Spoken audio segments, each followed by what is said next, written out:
What's up everybody, Frank Valkyria, welcome to the channel. I hope you're having a fantastic start of the week. Here, I woke up and I saw the videos of the interview taken down.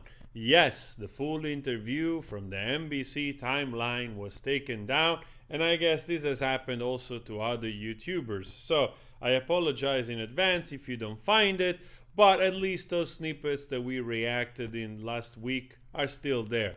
So here we have Hey H apparently going broke, they say, and going shopping to TJ Maxx, which is a more affordable shop. I have nothing against that. I like cheap t-shirts because I use many, alright? But actually, the questions that I don't see anybody asking is not so much that, TMZ was there making pictures of her. I wonder who called them, right? So strange. But actually, the thing that interests me the most, and I'm curious about, it's that this TJ Maxx is in the Hamptons. It's in the Hamptons, which is a very nice area where rich people, they have their beautiful houses in New York. Very beautiful indeed. So I'm like, I wonder who invited her, or she's there by herself renting. Those are the questions that I'm asking myself this morning, all right? Not so much the shopping. But as you can see, of course, people are kind of reacting to it. AH going broke, trends worldwide, she's shopping at TJ Maxx, and so on and so forth. So we also see that this rumor is coming back of her having a deal to write a book telling everything. Honestly, I don't know if this is a very good idea, because either you write a novel, so therefore you're not doing a biography or telling whatever truth you think you're telling, because if she's trying to write a biography, there might be room for more defamation, I suppose. And also, it's a book.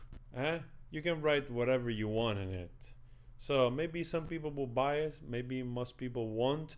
But we also saw that in the last interview, they presented this whole scoop, this bombshell moment, like, oh, we couldn't bring all this evidence in the US, this pile of paper that somebody wrote, those notes of therapists that describe years and years and years and years of DV. So, and actually, thanks to the internet, which is always very quick, this of course has to be corroborated in other places, but apparently here seems like notes from H therapist Dr. Bonnie Jacobs, according to source close to Depp, anything contained in her notes pertaining to alleged domestic and were written years after the Aquaman star claims the incident occurred.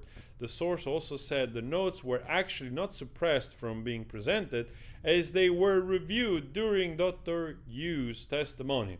As a final nail in the coffin, the sources added that if there was truly anything important in Dr. Jacobs' paperwork, H lawyer could have chosen to call her to the stand as a witness, but they did not.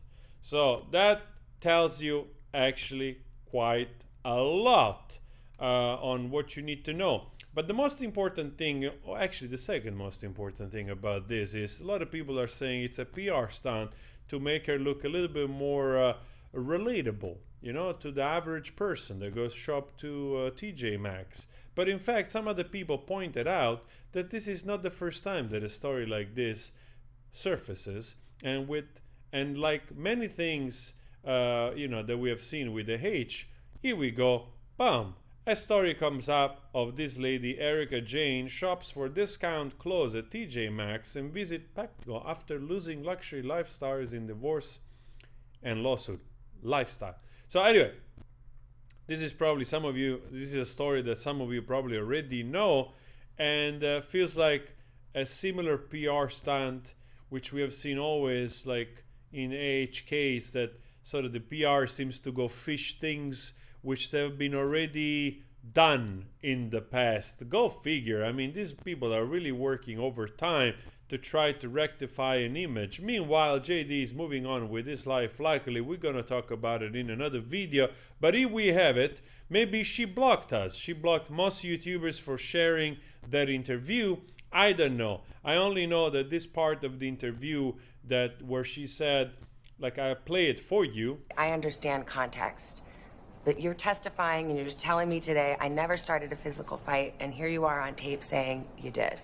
As I testified on the stand about this, is that when your life is at risk, not only will you take the blame for things that you shouldn't take the blame for, but when you're in an abusive dynamic, psychologically, emotionally, and physically, you don't have the resources that, say, you or I do with the luxury of saying, hey, this is black and white, because it's anything but when you're living in it.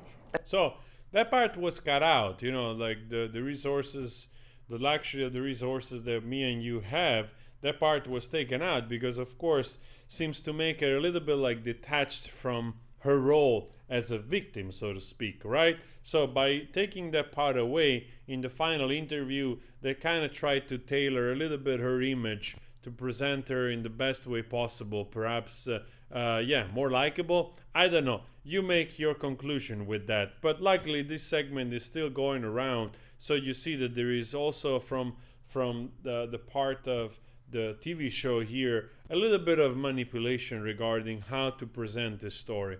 Anyhow, again, I'm very curious to see who is hosting this person at the Hamptons. Anyway, guys, don't forget to like the video, subscribe if you're not.